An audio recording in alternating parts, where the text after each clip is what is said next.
Vlog है। अब तक की कहानी है कि 2020 का टाइम था, मैं अपने घर पे था कोविड के कारण। एंड एक शाम को मैंने देखा ना कि Ranveer Allahabadia is live on Instagram. मैंने लाइव पे रिक्वेस्ट सेंड किया एंड उसने मेरा रिक्वेस्ट एक्सेप्ट भी कर लिया। मैं बहुत खुश हो गया। And the first thing that he asked was कि क्या कर रहे हो आजकल। मैंने बताया कि यार मैं अपने प्लेसमेंट के लिए प्रिपरेशन कर रहा हूँ सर, बिकॉज मेरा प्लेसमेंट बहुत नज़दीक है। तो उन्होंने बोला कि यार तुम तो म्यूजिक करते हो, कंटेंट क्रिएशन करते हो, तो फिर प्लेसमेंट में बैठ क्यों रहे हो। मैंने बोला कि और कोई ऑप्शन नहीं है, because I am not making that much money from my content creation as of now, तो इसलिए मुझे बैठना पड़ेगा। तो उन्होंने बोला कि मेरे पास एक आइडिया है, एक काम करता हूँ, इस लाइव को खत्म होने दो, फिर मैं तुमको कॉल करूँगा। जैसे उन्होंने मुझे ऐसा बोला, उस लाइक कि नहीं यार ये क्यों ऐसे कॉल करेंगे, फिर से ऐसे इन्होंने हवा पानी कर दिया लाइव पे आके। झूठ बोल रहा है। नो कूल बनने के लिए कि I call you but he is not gonna call me. लेकिन उसके बाद जो हुआ उसने मेरी जिंदगी। Make sure to watch the video till the and.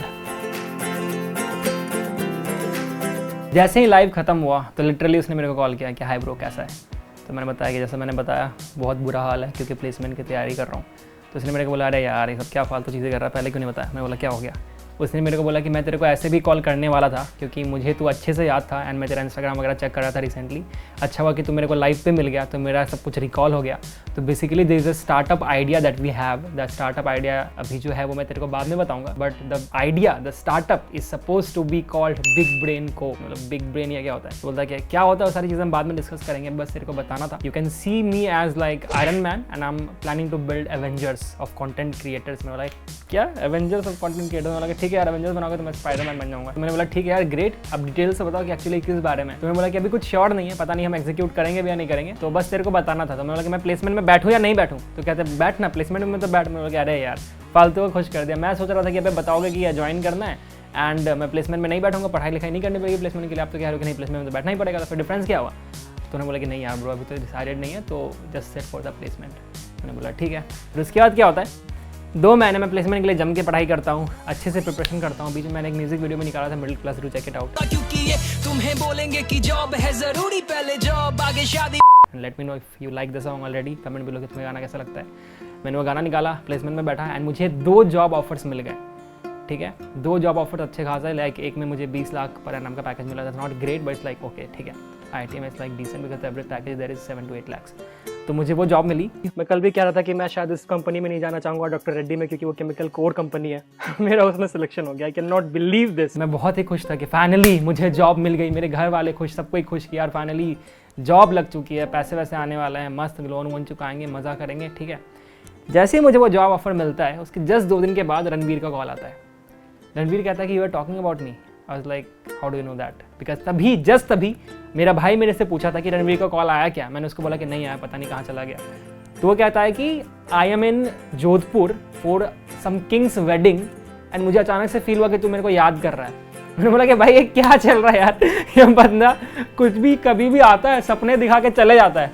कहता है कि I'll connect you to my team Sanchit and Manish भाई एंड ऑल एंड उसके बाद will take it forward, the plan is on. मैंने बोला कि यार पहले बता देते द प्लान इज ऑन, मैं प्लेसमेंट में नहीं बैठता। तो उन्होंने बोला कि नहीं it's okay, just I will forward you the numbers. उन्होंने फिर मेरे को मनीष भाई का नंबर फॉरवर्ड किया। अब मुझे याद नहीं था मनीष भाई कौन है, मुझे नहीं पता था मनीष भाई कौन है उस टाइम पे। मैंने मनीष भाई के 3-4 पॉडकास्ट देखे, उनका जो स्टॉक्स देखा, मुझे पता अच्छा ये तो मनीष पांडे तो यार भगवान टाइप आदमी है कोई। ठीक है मैंने उनको कॉल किया, उनको बताया अपने बारे में। फिर मनीष भाई ने मेरे से बहुत लंबा चौड़ा बात किया कि तुमको क्या करना लाइफ में एंड ऑल दैट। एंड उसके बाद finally the next call that I got from Ranveer was like कि मुंबई आ जा, यहीं पे रहते हैं, काम करते हैं बिग ब्रेन में। अभी हम कुछ फाइनल कन्वर्सेशन नहीं कर रहे हैं कि तुमको बिग ब्रेन में क्या करना है क्या नहीं करना है। I am looking at you for some cofounder position, but अभी it's too early to decide, क्योंकि तुमको भी नहीं पता कि हम कैसे काम करते हैं, हमें भी नहीं पता कि तुम कैसे काम करते हो, हमारी वाइब कैसे मैच होती है। एक बारी मुंबई आ जाओ, 6 महीने यहीं पे रहो, 6 महीने यहाँ पे रह के देखते हैं क्या काम करता है, कैसा होता है। एंड तुम्हारा कॉलेज भी अभी ऑनलाइन हो रहा है, तो तुम सारी चीज़ें कि घर पे बैठ के कर रहे हो, सारे प्रोजेक्ट तुम यहाँ पे मुंबई में रह के ऑनलाइन कर सकते हो। एंड उसके बाद तुम कॉल ले लेना कि तुमको बिग ब्रेन में फुल टाइम रहना है, यहाँ पे काम करना है, अपना कंटेंट क्रिएशन जर्नी पे फोकस करना है, या फिर तुमको अपना गुड़गांव वाला जॉब लेना है। तो मेरे को लगा कि यार ये तो पेड ट्रिप है, मतलब मुझे रहने का पैसा नहीं लगेगा, कोई टेंशन वाली चीज़ नहीं, आराम से उसके घर पे मेरे को रहना है। तो मैं मुंबई चले जाता हूँ, क्योंकि प्रोजेक्ट जो एमटेक प्रोजेक्ट मैं कोविड में 1 साल घर पे बैठ के कर रहा था, और मैं मुंबई में जाके करूँगा एंड इतने सारे लोगों से मिलूंगा, तो वो तो एक बहुत ही अच्छा एक्सपीरियंस होगा। ऑब्वियसली कोविड के बाद कौन बाहर नहीं जाना चाहता, राइट? उस टाइम नया नया खुला ही था ट्रेन वगैरह, तो मेरे को लगा यार यही वो मौका है जिसका मैं तलाश कर रहा था। मैंने बोला हाँ बिल्कुल अभी आ रहा हूँ मैं, जब बोलोगे तब आ जाऊँगा, ठीक है। तो आई वाज वेरी एक्साइटेड यार, क्योंकि कोविड में मेरा दिमाग खराब हो रखा था। तो मैं अपना सारा सामान वगैरह लेके मुंबई चला गया। मैं मॉम एंड डैड बोला कि यार क्या ये सब फालतू चीज़ें कर रहा है, उनको मेरे से ज़रा भी उम्मीद नहीं थी, ठीक है। तो वो लोग तो बहुत खुश थे यार, जॉब लग चुकी है। एंड मैंने उनको बोला था कि मम्मी मैं जॉब तभी छोड़ूंगा ना जब यहाँ से मेरे को ग्रोथ दिखेगा, पैसे दिखेंगे इतना कि मैं सारी चीज़ें छोड़ सकूँ। तो मॉम डैड वाला कि हाँ मतलब कितना ही कमा लेगा उधर, क्या करेगा उधर जाके, गुड़गांव का जॉब 20 लाख दे रहा है साल का, तो पता नहीं क्या ही करेगा, तो जाओ यार मत जाओ, कोई दिक्कत नहीं है। उनको भी कोई प्रॉब्लम नहीं था, उनको लगा कि सब कुछ सिक्योर्ड है, जाओ बेटा जाओ मुंबई। मैं चला गया मुंबई। अब मुंबई आके जो मेरी लाइफ चेंज हुई, रणवीर से क्या बात हुई, मनीष भाई से क्या बात हुई, तुमको मैं आगे बताऊंगा। तुमने मेरे व्लॉग्स पहले के देखे होंगे मुंबई वाले, अगर तुम मुझे पहले से फॉलो कर रहे हो, बट वो सारी चीज़ें ऑन स्क्रीन थी, बैक एंड पे बहुत सारी चीज़ें चल रही थी जो कि मैं आगे बताने वाला हूं तुमको। लेकिन उससे पहले एक बहुत ही इंपॉर्टेंट चीज़ एड्रेस करने की ज़रूरत है, जेई मेंस 2022 के बारे में। वो पोस्टपोन हो चुका है अभी, तो तुम्हारे पास बहुत ज़्यादा टाइम है। एंड अगर एग्जाम पोस्टपोन हो चुका है तो एक चीज़ जो कि बहुत ज़्यादा इंपॉर्टेंट हो जाती है वो है प्रैक्टिस टेस्ट देना। एग्जाम्स का बहुत ज़्यादा तुमको मॉक टेस्ट देना पड़ेगा, क्योंकि उसी से तुम पता लगा सकते हो कि तुम कहाँ स्टैंड करते हो एंड तुम्हारे कौन से वीक टॉपिक्स है, किस में तुम इंप्रूव कर सकते हो एंड क्या क्या नहीं कर सकते।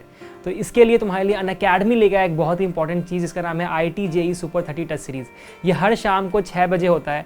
15 क्वेश्चन सॉल्व करने होते हैं 30 मिनट में, बेस्ट एडुकेटर्स के द्वारा बनाए हुए क्वेश्चंस हैं। एंड इसमें जाके तुम ये देख सकते हो कि तुम इस देश में कहाँ स्टैंड कर सकते हो हर दिन। इसमें हर वीक 50 लकी विनर्स को 50,000 तक का वाउचर्स एंड गिफ्ट्स मिलता है। You can strategize with a detailed performance report and you can have intensive revision for JEE 2022। जो पिछले वीक के IIT JEE सुपर 30 टेस्ट के विनर्स थे उनके नाम है Vanshika, Prateek, Indrajeet, Vartika and Sakshi. Congratulations to all the winners. So guys do check it out, हर शाम को 6 बजे Unacademy IIT JEE super 30 test series. And इन सबको अवेल करने के लिए just have to use my code NOVAFAM, क्योंकि इस कोड को यूज करने पे अनअकैडमी पे तुमको 10% डिस्काउंट मिलता है उनके सब्सक्रिप्शन पे, और भी बहुत सारी चीजें फ्री में मिलती है। और मुंबई आके मेरी शुरू हो जाती है एक बिल्कुल ही नई लाइफ। अब जब मैं मुंबई आया तो मुझे 2 ऑप्शन दिए गए थे कि मैं कहीं और रह सकता हूँ, किसी अपार्टमेंट में एंड ऑल दैट, एंड या फिर मैं रणवीर के घर पे रह सकता हूँ। एंड आई वाज लाइक कि मुझे ऑब्वियसली रणवीर के घर पे रहना यार, मैं क्यों इधर उधर जाऊँगा, मैं उससे इंटरेक्ट करूँगा, इतने सारे क्रिएटिव टीम वहाँ पे रहती है उनसे बात करूँगा, या फिर मैं कहीं रैंडम अपार्टमेंट में भूत की तरह रहूँगा। हालांकि उसका घर भी हॉन्टेड है टेक्निकली उसके पॉडकास्ट के according, but I was like कि नहीं मुझे यार रणवीर के घर पे रहना है चाहे कैसे भी हो जाए। तो दे वर लाइक कि हाँ यार कोई दिक्कत नहीं, आराम से यहाँ पे रह सकते हो, यहाँ पे सब कुछ है, सारी facilities. Obviously he is like having this apartment जहाँ पे जिम एंड ऑल सब कुछ है, इट्स अ ग्रेट प्लेस। तो I was like okay I will stay there. And then the new life that started was so damn amazing.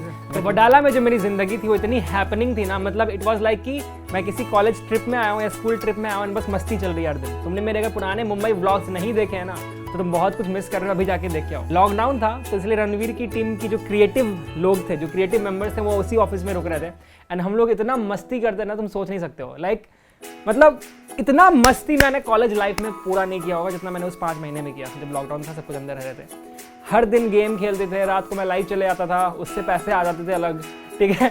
उसके बाद फिर कुछ भी कर रहे थे अंदर में, कुछ प्रैंक्स चल रहा था राघव के साथ, मैंने ऐसे कुछ रैंडम चैलेंज वीडियोस बनाए थे। एनीवेज उस टाइम पे क्या होता था, जब भी रणवीर जिम आता था तब मेरे से मीटिंग करता था, बाकी टाइम भी वो मेरे से बातें करता था, बट काम की बातें हम कभी ऐसे नहीं करते थे। ऐसे हम लोग फालतू बातें करते रहते थे कि क्या चल रहा है ऑल दैट, ये ऐसा है, ये इसका है, किस लड़की ने फॉलो किया किसको, ये सारी बातें, ठीक है। लेकिन जो काम की बातें थे, बिजनेस प्लान्स, बिग ब्रेन को कैसे बड़ा करना है, क्या करना है, फ्यूचर कैसे होगा, ब्रांड डील्स कैसे आएंगी, मेरा चैनल कैसे ग्रो हो सकता है, ये सारी चीज़ें हम जिम में करते थे। एंड उस टाइम पे क्योंकि वो जिम करता था तो मैं भी जिम करने लगा था, ओके। तो ये सारा कन्वर्सेशन जिम में होता था। फिर हम फुटबॉल खेलने जाते थे and football used to be a vibe, like it used to be a different vibe all together. साथ में फुटबॉल खेलते थे, पूरा वडाला जो उसके बचपन के फ्रेंड्स थे आसपास के वो लोग आते थे, उसके इन्फ्लुएंसर वाले जो फॉलोअर्स थे वो लोग आते थे। It used to be a great time, पूरी टीम आती थी, फुटबॉल खेलना, इतना सब कुछ हुआ, साइक्लोन, फुटबॉल, ये वो, viral videos, big brain launch हुआ, बिग ब्रेन आया, बिग ब्रेन ने 100 के सब्सक्राइबर्स क्रॉस कर दिए, बिग ब्रेन में कुछ वीडियो पे व्यूज़ आने कम हुए, हमने स्ट्रैटेजी चेंज की है, बिग ब्रेन 400 के क्रॉस करने वाला है। एंड ऑब्वियसली ये सब के बाद फाइनली एक टाइम आता है जब मुझे ये डिसाइड करना था कि मुझे अब मुंबई में रहना है, बिग ब्रेन को फाइनली ज्वाइन करना है या फिर प्लेसमेंट ज्वाइन करना है, क्योंकि अब तक जब मैं बिग ब्रेन में काम कर रहा था वो एज एन इंटर्न काम कर रहा था, एज ए कंसल्टेंट काम कर रहा था। मेरा काम था कि मैं पूरी टीम को ऐसे ही ओवरऑल गाइड करूँगा। लेकिन अब कब तक गाइड करते रहोगे ऐसे ऊपर ऊपर से? ऑब्वियसली अब तुमको रहना है तो फुल टाइम रहना पड़ेगा ना यार, कब तक कॉलेज वाले बच्चे बन के रहोगे? तो फाइनली ये कॉल आया कि तुमको कहाँ रहना है, यहाँ रहना, वहाँ रहना है। एंड थैंकफुली तब तक मेरा व्लॉग चैनल भी ग्रो हो चुका था, उससे भी मुझे पैसे आने लगे थे ब्रांड डील्स एंड ऑल के कारण। एंड बिग ब्रेन से भी ऑब्वियसली पैसे आने वाले थे जब मैं फुल टाइम ज्वाइन करता। एंड जब ये सब मैंने कैलकुलेट किया, then the amount that I have been making was more than the package that मुझे वो जॉब दे रही थी गुड़गांव वाली। तो मेरे मॉम डैड को मैंने बताया कि mom dad, I am so sorry to say this, but मैं गुड़गांव वाला जॉब ज्वाइन नहीं कर रहा, क्योंकि यहाँ पे मैं ओबियसली इतनी बड़ी चीज़ को हाँ कहने वाला हूँ। हमारी खुद की कंपनी होगी, मैं को फाउंडर होऊंगा, एंड ओबियसली मेरा कंटेंट क्रिएशन भी अच्छा चल रहा है, मैं सॉन्ग्स रिलीज़ करने वाला हूँ एंड ऑल दैट। एंड ये सब करके मैंने फाइनली ये डिसाइड किया कि मैं जॉब छोड़ दूंगा एंड मैं बिग ब्रेन में फुल टाइम आ गया। अब बिग ब्रेन में मेरी लाइफ क्या चल रही है, बिग ब्रेन एक्चुअली है क्या? बहुत लोगों को ये पता है कि it's a YouTube channel, but ऐसा नहीं है। उसके पीछे बहुत सारी चीज़ें हो रही है।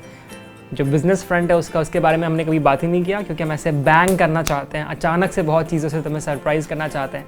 Just wait for that right time. अभी हमें 6-7 महीने ही हुए हैं that we have cross like 400 के सब्सक्राइबर्स, 500 के जल्द होने वाले हैं। I am so damn happy that these things happened. I am so grateful for like people like Ranveer, Manish भाई, my entire big brain co team. इतना ज़्यादा अच्छा है, इतना ज़्यादा at times it feels like dream, being honest. For sure बहुत सारे problems भी आते हैं, because it's our own company, तो बहुत प्रॉब्लम्स आते हैं। एट टाइम्स इट्स लाइक कि संडे को मैं भी काम कर रहा होता हूँ, at the same time at times there are days जब मैं मंडे को भी बहुत फ्री होता हूँ। तो that's the thing I am very fortunate about. इसके साथ साथ मैं आगे ब्लॉग्स रिलीज़ करूँगा with Ranveer, with the entire big brain co team, and मैं पीछे दिखाऊंगी बिग ब्रेन के बैक एंड पे होता क्या है, कैसे टीम फंक्शन करती है, एंड और क्या क्या चीज़ें हम लाने वाले हैं। Make sure to subscribe to the channel and let me know कि तुमने इस कहानी से क्या सीखी। मुझे ऐसा लगता है कि जो मैं सीखता हूँ वो ये है कि miracles happen in life, you just have to work towards your dreams and चीज़ें अपने आप हो जाती हैं। Everything will fall into place if you are focused towards कि तुमको जिंदगी में क्या करना है। That's all for today, this is Eclipse now signing off. Subscribe करके अगर नहीं गया ना तो जिंदगी में बात ही करने वाला है, बकवास कर रहा हूँ। Make sure subscribe to the channel, see you soon. In case you want कि मैं रणवीर को इस चैनल पे लेके आऊँ और हम साथ में कुछ फन करें, कुछ इंटरैक्टिव करें या फिर ऐसे ब्लॉग बनाऊँ, तो please let me know in the comment section below. मैं उसको जरूर लेके आऊँगा and it will be so much fun.